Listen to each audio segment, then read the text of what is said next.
echilibru, sunt gazda dumneavoastră, psiholog Elena Harbur, iar astăzi vorbim despre perversitate. Ce înseamnă perversitatea de fapt? Pentru că am tot vorbit despre faptul că patologiile de personalitate sunt cumva captive acestui concept de perversitate.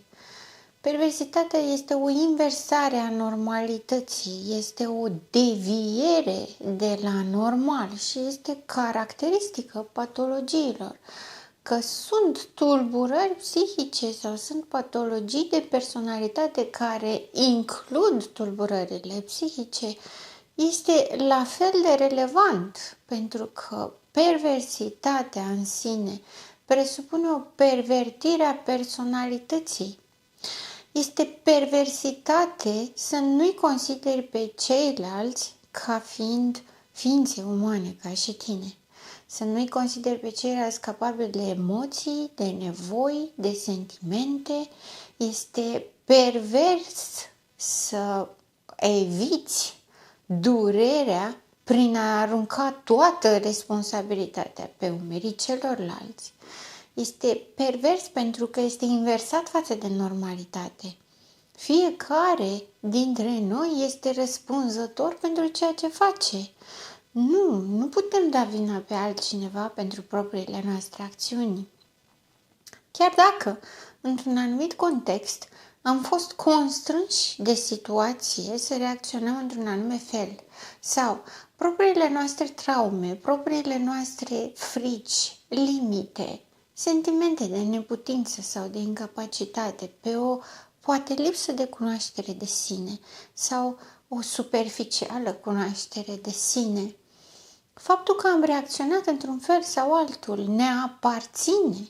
Faptul că aceste limite ni le-am păstrat pentru noi și le-am validat și le-am susținut și le-am creditat ca fiind parte din structura noastră este pervers. Pentru că este deviat de la normalitate. Avem întreaga responsabilitate a faptelor noastre, chiar dacă ne place ce am făcut, chiar dacă nu. Este răspunderea noastră și nu a celorlalți. În relația cu patologia, suntem obligați să reacționăm diferit față de cum am fi noi, ca oameni, sau diferit față de cum ar fi normal să reacționăm. Pentru că relația este inversată, este polarizată, pentru că nimic nu este normalitate în relație cu patologia și ca atare nu putem avea comportamente normale. Dar este pervers să evităm suferința spunând că este doar vina celuilalt. Este pervers să ne folosim de oameni ca să ne deculpabilizăm. Este pervers să ne folosim de oameni ca să ne ofere resurse pe care noi ni le dorim, dar suntem incapabili sau poate prea comozi să le folosim. Suntem perverși dacă ne bucurăm când ceilalți sunt răniți și nu găsesc drumul.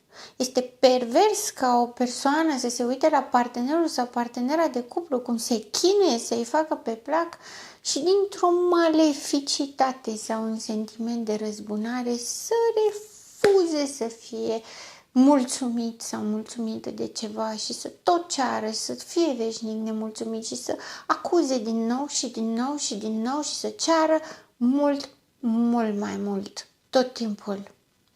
Toate astea sunt perversiuni. Este perversă fantezia narcisicului pentru că deformează realitatea.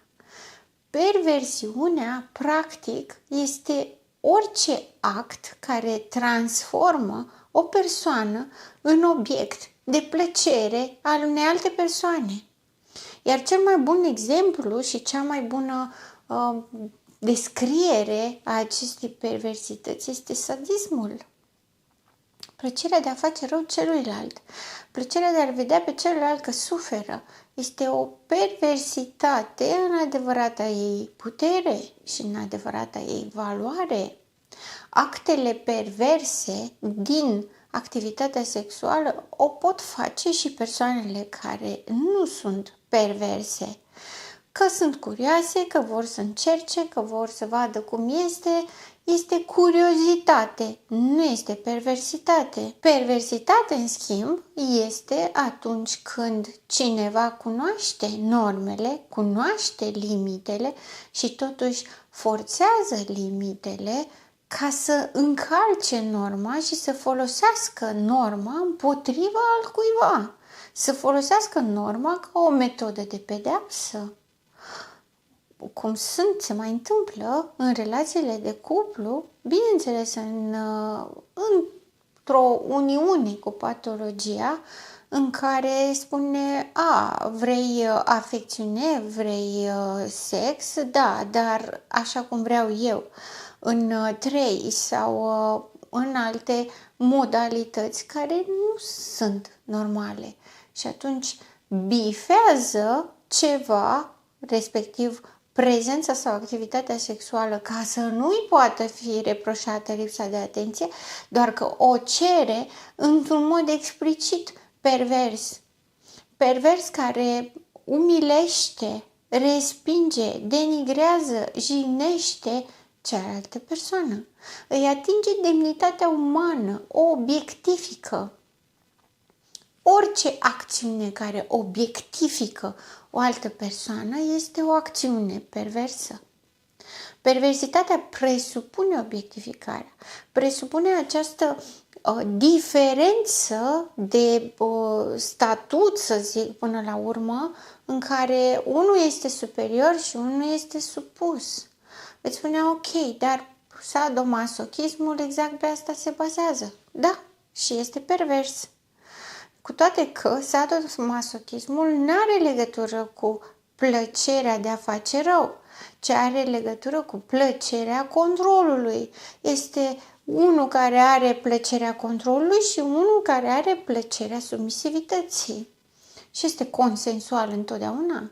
Când vorbim despre pervers și pervertire, nu avem în vedere consensul, nu avem în vedere plăcerea consensuală, ci avem în vedere pervertirea, devierea de la normalitate. Normalitatea este destul de laxă. Normalitate nu înseamnă doar clasic sau tradițional, cum ar putea anumiți oameni să spună, a evoluat societatea, nu mai suntem în preistoric. Nu despre asta este vorba. Este vorba despre jignire, dominare, putere, control, inversiunea plăcerii, durerii, se simte durerea ca plăcere și plăcerea este respinsă. Este vorba despre jignire, umilire, răzbunare, provocare de suferință, inversarea, polarizarea normalității din toate punctele ei de vedere. Și când avem toată partea aceasta de impunere, de pervertire a personalității, avem perversitatea în toate dimensiunile. O personalitate pervertită presupune o gândire perversă, o emoționalitate pervertită, un comportament pervers. O gândire perversă, o să spuneți ce înseamnă asta? Păi, gândirea la care avem în vedere când ne referim la psihopat. Nu vede oamenii ca pe ființe cu care se relaționezi și să ai o relație win-win, câștig-câștig, ci vede numai oportunități de a beneficia, de a câștiga, de a manipula. Scanează vulnerabilitățile pentru a obține beneficii. Asta este o gândire perversă. Avem emoționalitate pervertită. Se creează emoționalitate în mod special pentru a obține beneficii. Cum face histrionicul? Te seduc ca să-mi dai resurse, ca să nu mă abandonezi. Borderline-ul abuzează pentru că anticipează abandonul și pentru că este atât de frică de abandon, produce abandonul produce suferință, șantajează emoțional doar ca să poată să reconfirme apartenența. Narcisicul abuzează pentru submisivitate. Vedeți, toate acestea sunt perversiuni, că nu sunt stabilite ca psihopatul care își stabilește de dinainte o strategie prin care să distrugă o persoană și să poată să ia tot ce are și să o distrugă psihic și emoțional, financiar și așa mai departe, profesional, tot și social, ca să poată să dobândească o anulare a personalității respective din toate punctele de vedere. Chiar și celelalte care sunt instinctuale, impulsive, sunt despre putere, control, omnipotență. Este pervers să te gândești că tu ești omnipotent, iar ceilalți nu pot nimic. Este pervers din partea unei mame să mimeze suferința doar ca să nu-și lase copilul să crească, să se autonomizeze. Să mimeze plânsul sau o suferință emoțională profundă, o disperare, o frică, doar pentru ca propriul copil să renunțe să o confrunte. Este o atitudine perversă. Am numit-o abuz, pentru că abuzul conține multe atitudini perverse. Manipularea în sine, cap-coadă, este perversă, pentru că manipularea este unidirecționată, pleacă de la cel care face manipularea către victimă. Victima nu este conștientă, dar suferă un deficit. Este în detrimentul victimei și în câștigul manipulatorului. Este perversitate. La asta ne referim când vorbim despre perversitate, nu despre poziții noi sau despre nu știu ce curiozități care apar în dinamica unui cuplu funcțional. Indiferent dacă este un cuplu de tulburări de personalitate sau este un cuplu de o persoană cu tulburare de personalitate și un codependent sau o persoană dezvoltată armonios care este prins într-un moment de vulnerabilitate. Tot ce ține de patologie este inversat, este pervers. Nu putem să avem în vedere perversitatea într-un mod malefic, direcționat, conștientizat 100% decât la psihopat, psihopatia de gradul 1. La restul avem în vedere întreaga pervertire a personalității și acolo este o semiconștientizare. Știe ce face, dar nu știe să spună că este un act pervers. Îi place să spună mai degrabă kinky decât să o numească pervers, adică îi oferă nota aceea de o plăcere, o plăcere ne la locul ei, neacceptată socialmente, dar ca un soi de joacă, de provocare, de incitare mai degrabă. Adică nicio tulburare de personalitate nu o să recunoască perversitatea. O să zic că e deliciu vieții să te joci, e deliciu vieții să cauți lucruri noi. Cum spuneam despre narcisic și psihopat, că sunt căutători de experiențe, căutători de curiozitate și de nou, pentru că una este ca o persoană normală să fie curioasă și să caute noul, alta este o tulburare de personalitate care nu poate trăi cu nimic normal și nu poate păstra coerența. Și atunci când spunem căutător de nou și de experiențe, ne referim la cineva care nu se poate mulțumi cu nimic și în mod activ și direcționat inventează lucruri noi și merge cu o fascinație extraordinară către orice aude, orice vede, nu contează, fără filtru, fără scop, fără sens, ci doar o idee irațională prin care spune viața merită trăită, trebuie să te bucuri de tot ce ai, hai să ne aruncăm cu capul înainte și să facem orice, că viața e scurtă. că trebuie să simțim că trăim. Vedeți, inclusiv din acest discurs, cu ghilimele de mai devreme, putem să ne dăm seama și să identificăm această senzație a tulburărilor de personalitate, de plictiseală, de lipsă, de nimic, această luptă a lor de a exista prin orice modalitate și tot prin acest discurs ne dăm seama că de fapt nu se pot bucura de nimic normal, au nevoie de plus de adrenalină, plus de frică, plus de anxietate, plus de furie, plus de toate. Nu caută noul, caută extazul. Că nu dau doi bani că e nou sau nu e nou. Nu dau doi bani dacă acum a apărut sau există de câțiva ani, atâta timp cât îi trăzește emoția. Iar emoția pe care o caută este amplă. Nu se poate mulțumi cu o emoție normală. O emoție normală nici nu o simte. Nu simte că trăiește, are nevoie de plus, de amplitudine, de mult, de frecvent. Și asta foarte, foarte des, adică zilnic și chiar de mai multe ori pe zi. Asta numim căutători de nou, pentru că perversitatea în sine are caracter stabil, cronic și rigid. Nu poate simți plăcere, nu poate simți entuziasm sau extaz, decât inversând principiul plăcerii și al durerii.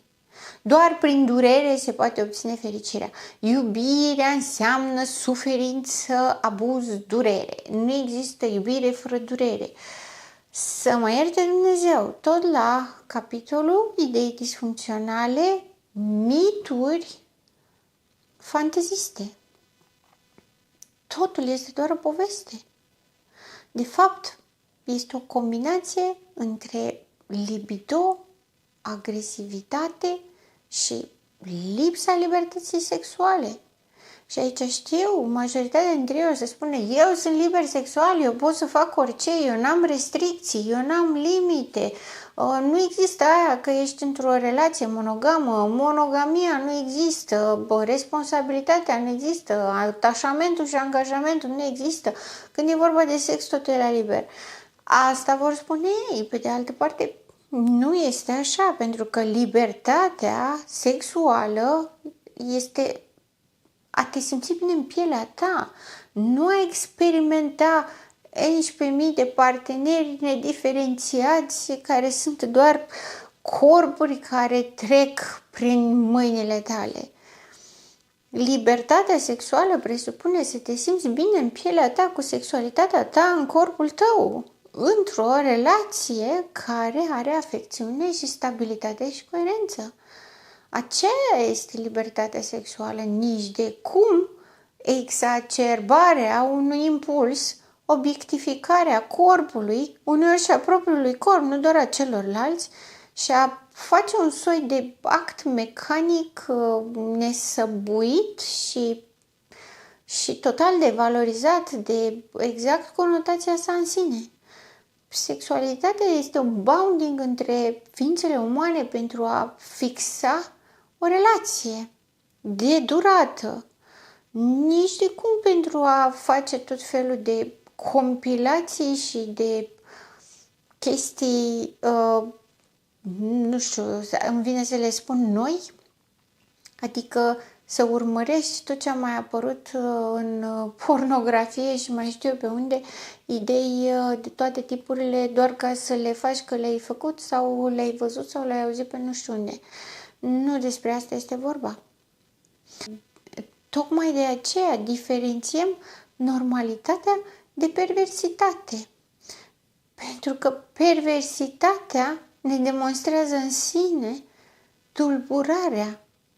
Perversitatea în sine vorbește despre pierderea controlului, pierderea puterii, lipsa contactului cu propriul corp, lipsa contactului sănătos și adecvat cu propriul eu. Dacă există vreun eu pe acolo, mă refer la unul real, nu la unul fals. Dacă nu avem contact cu eu real, avem toată gama de perversitate. Repet, gânduri, emoții, comportamente. Absolut totul. Și strategiile în planurile de viitor sunt tot perverse. Tot ce ține de ființa aceea este polarizat invers. Și atunci, da, este perversitate. Chiar dacă mult timp a fost redusă și rezumată doar la sexualitate și în rest s-a vorbit despre pervertire. Pervertirea presupune că este deviată, perversitatea presupune o deviere conștientă, intenționată, direcționată. Nu mai are doar o conotație sexuală așa cum a avut cu mulți ani în urmă. Ne mai dezvoltăm și noi și mai aducem claritate în informații și în definiții și în concepte ca să putem să înțelegem cât mai bine ce se întâmplă în jurul nostru și să putem să facem față în mod adecvat la asta. Pentru că trăim într-o lume care tinde să devieze foarte mult de la normalitate și avem nevoie de strategii de adaptare și de coping, adică de a face față la toate acestea într-un mod sănătos care să ne aducă și mulțumire. Și avem nevoie de asta. Sunt gazda dumneavoastră, psiholog Elena Harbur și până data viitoare, rămâneți în echilibru.